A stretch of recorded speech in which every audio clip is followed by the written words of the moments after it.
Himalaya region da achouba yuwa haraba yai study. Himalayan arc pumnamakta magnitude 9 natraga masidagi hena kanba achouba yuwa haraba yai haina study amana haire. Study asi geological, historical amasung geophysical data da yumpham oiraga chathavani. Study asigi matung inna lakadoriba matamda hagadoriba Himalayan yuwa ase kunsuba chahi chada Aleutian subduction zone dagi sandoroktuna Gulf of Alaska dagi Russia gi nongpok thangba Kamchatka fauba hakiba akanba yuwa aduga manaraba yai. Chahi asigi August thada Seismological Research Letter Journal da phongkiba review aduna maru aina geological principle, stratigraphic analysis, structural analysis, soil analysis amasung radiocarbon analysis ta yumpham oike.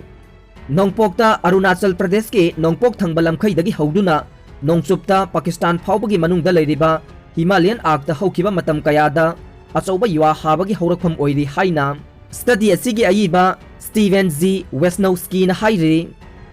Asigumba makhalge yuwa haba ase amuk hana thorakani amade scientifically yenglabade haujiki mirol asigi matamda thorakpada angakpo oiroi. Study asigi resolution de miyoibagi punsidagi hena sangba sahi chamada oiri haire.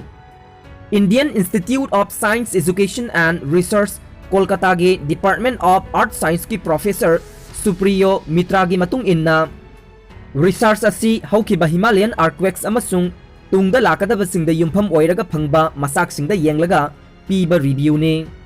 Area asida magnitude 9 dagi hena kanba yuwa ama lakadoriba matamda haragani. Adubu karamba matamda ngasidagi kaya yamna leiraga hagadagi haibadi ngamdre. Satellite na hairiba area asida leiriba active oiba earthquake sing thidokpadi ngamle. Adubu haukiba karamba matamda kaya yamna kanba earthquake thokibano haiba chapchana khangdre. US na host oiduna wari sanaba taragasu Nagorno-Karabakh khut thoknabagi thokdok sing chathare. US na Armenia amade Azerbaijan gi marakta lal lepnabagi damakta host oiduna wari sanaba taragasu Nagorno-Karabakh khut thoknabagi thokdok sing lepa laitana chathari haina official source na phongdok le. US Secretary of State Mike Pompeo na Armenia amadi Azerbaijan ge foreign minister singa wari sananabagi damakta schedule tawre. Masi maruwaina Russia na broker oiraga ceasefire thamna bahona kibada anirak mai pakpa ngamkidraba matungda satharakiba thawong oire. Haukiba chahi kunmanga gi matam asigi manungda Nagorno-Karabakh ta khwaidagi sathiba oina khut thoknabagi thokdok asi sathare. Haujik lal soknariba nakal animakna amana amada ceasefire gi niyam thugai haina maral sinare. Ngasi ayuk anganba matamda residential area singda bomb top kapsilaki haina amana amabu maral sinare.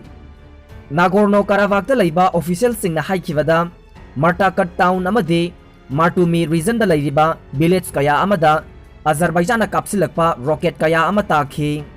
Azerbaijan ki maikai dagide makhoina miyam khundariba mafam aduda rocket attack sathai haina maral sirakliba adu yamna kanna yaningdaba utkibaga loinana Armenia gi lanmi singna Tartar Agdam amade Akzabedi na chingba region sing aduda numidangi matamda attack sathar I haina su maral siri.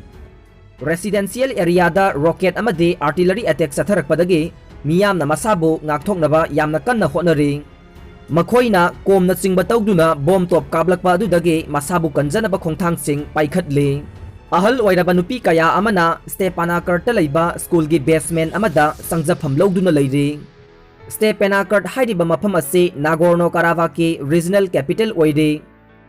Nurbat kauba amana haikibada mahaki masanupa manga su lanthengna aduda yaure. Handakta conflict thorakhiba aduda makhoising adu lanmi khankibane. Aikhoina mafam asida leiriba adhikar adu ngakthoknabagi damakta lanthengna asida yaure. Adubu ningthamthagi inglaba matam asida school gi basement aduda sangjafam lawriba nupi angang kaya amana masabu asoy angam thokadra haibagi nungnangba poknari. Nagorno-Karabakh hairiba lamdam ase Azerbaijan gi manungchana leiba lamdam gi sarukni.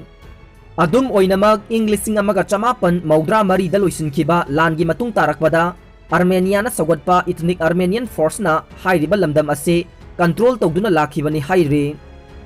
Turkey da laiba US embassy attack chatharakpa yabadagi mikup nahum singna laikhre.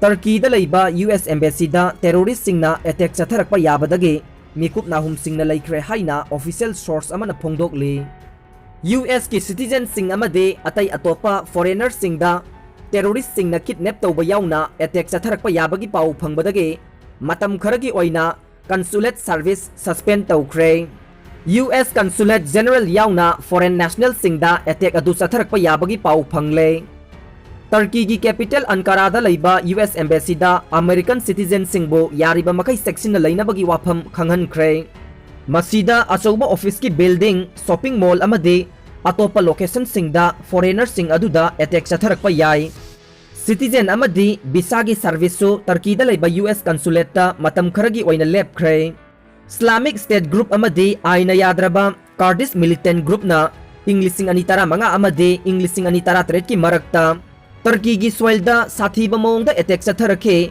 ꯂꯦꯛ ꯒ꯭ꯔꯨꯞꯀꯤ ꯃꯥꯏꯀꯩꯗꯒꯤꯁꯨ ꯑꯟꯀꯥꯔꯥꯗ ꯂꯩꯕ US ꯀꯟꯁꯨꯂꯦꯠꯇ target ꯇꯧꯈꯤ꯫ US ꯑꯦꯝꯕꯦꯁꯤꯒꯤ spokesman ꯑꯃꯅ ꯍꯥꯏꯈꯤꯕꯗ ꯇꯔꯀꯤꯗ ꯂꯩꯔꯤꯕ US ꯃꯤꯁꯟꯗ notice ꯏꯁꯨ ꯇꯧꯈꯤꯕꯒ ꯂꯣꯏꯅꯅ ꯁꯦꯀ꯭ꯌꯨꯔꯤꯇꯤꯒꯤ ꯀꯟꯗꯤꯁꯟꯁꯤꯡꯗ assessment ꯇꯧꯕꯤꯅꯕꯒꯤ ꯋꯥꯐꯝꯁꯨ ꯈꯪꯍꯟꯈ꯭ꯔꯦ꯫ ꯇꯔꯀꯤꯒꯤ ꯒꯚꯔꯟꯃꯦꯟꯠꯅꯁꯨ ꯑꯃꯦꯔꯤꯀꯟꯁꯤꯡꯕꯨ ꯑꯁꯣꯏ ꯑꯉꯥꯝ ꯊꯣꯛꯇꯅꯕ ꯆꯦꯛꯁꯤꯟ ꯊꯧꯔꯥꯡꯁꯤꯡ ꯄꯥꯏꯈꯠꯄ ꯑꯁꯤꯗ ꯑꯩꯈꯣꯏꯅ ꯇꯧꯕꯤꯃꯜ ꯈꯪꯕ ꯎꯠꯆꯔꯤ ꯍꯥꯏꯔꯤ꯫ ꯇꯥꯏꯋꯥꯟꯗ ꯈꯨꯠꯂꯥꯏ ꯌꯣꯜꯂꯕꯗꯤ ꯈꯨꯠ ꯍꯟꯒꯅꯤ ꯆꯥꯏꯅꯥ꯫ ꯌꯨꯅꯥꯏꯇꯦꯗ ꯁ꯭ꯇꯦꯠꯅ ꯇꯥꯏꯋꯥꯟꯗ ꯈꯝ ꯊꯦꯡꯅ ꯁꯣꯐꯤꯁꯇꯤꯀꯦꯇꯦꯗ ꯑꯣꯏꯕ ꯂꯦꯟꯗ ꯑꯦꯇꯦꯛ ꯃꯤꯁꯥꯏꯜ 135 ꯌꯣꯟꯅꯕ ꯑꯦꯄ꯭ꯔꯨꯞ ꯇꯧꯈ꯭ꯔꯕ ꯃꯇꯨꯡꯗ ꯆꯥꯏꯅꯥꯅ ꯉꯁꯤ ꯊꯕꯛ ꯑꯗꯨ ꯆꯠꯊꯔꯕꯗꯤ ꯈꯨꯠ ꯍꯟꯒꯅꯤ ꯍꯥꯏꯅ ꯀꯤꯍꯟꯈ꯭ꯔꯦ꯫ ꯆꯥꯏꯅꯥꯒꯤ ꯗꯤꯐꯦꯟꯁ ꯃꯤꯅꯤꯁꯇ꯭ꯔꯤꯅ ꯊꯥꯗꯣꯛꯈꯤꯕ ꯋꯥꯔꯣꯜ ꯑꯃꯗ ꯈꯨꯠ ꯍꯟꯕꯒꯤ ꯋꯥꯐꯝ ꯑꯁꯤ ꯐꯣꯡꯗꯣꯛꯈꯤꯕꯅꯤ꯫ ꯑꯗꯨꯕꯨ ꯀꯔꯝꯕ ꯃꯑꯣꯡꯗꯅꯣ ꯍꯥꯏꯕ ꯑꯀꯨꯞꯄ ꯃꯔꯣꯜꯗꯤ ꯐꯣꯡꯗꯣꯛꯈꯤꯗꯦ꯫ ꯋꯥꯐꯝ ꯑꯁꯤꯅ ꯆꯥꯏꯅꯥ ꯑꯃꯁꯨꯡ ꯌꯨꯅꯥꯏꯇꯦꯗ ꯁ꯭ꯇꯦꯠꯀꯤ ꯃꯔꯛꯇ ꯍꯥꯟꯅꯗꯒꯤ ꯐꯤꯕꯝ ꯌꯥꯝꯅ ꯁꯣꯛꯂꯕ ꯃꯔꯤ ꯑꯃꯨꯛꯀ ꯍꯦꯟꯅ ꯑꯔꯨꯕ ꯃꯑꯣꯡ ꯑꯃꯗ ꯂꯥꯛꯂꯦ ꯍꯥꯏꯕꯒꯤ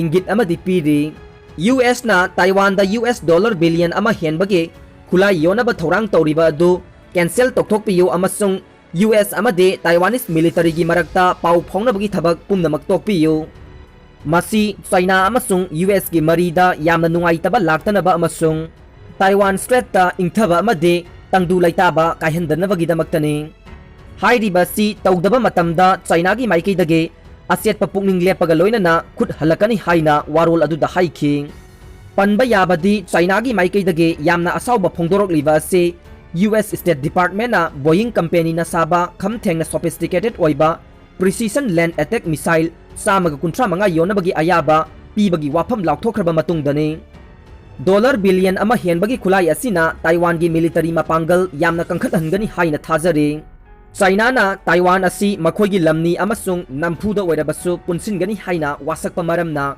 US ꯅ ꯇꯥꯏꯋꯥꯟꯒꯤ ꯃꯥꯏꯀꯩꯗ ꯂꯦꯞꯄ ꯑꯃꯁꯨꯡ ꯈꯨꯠꯂꯥꯏ ꯄꯤꯗꯨꯅ ꯑꯣꯐꯤꯁꯤꯌꯦꯜ ꯑꯣꯏꯗ꯭ꯔꯕꯁꯨ ꯅꯛꯁꯤꯟꯅꯕ ꯃꯔꯤ ꯊꯝꯕ ꯑꯁꯤꯗ ꯆꯥꯏꯅꯥꯅ ꯌꯥꯝꯅ ꯁꯥꯎꯅꯤꯡꯕ ꯄꯣꯛꯂꯤ꯫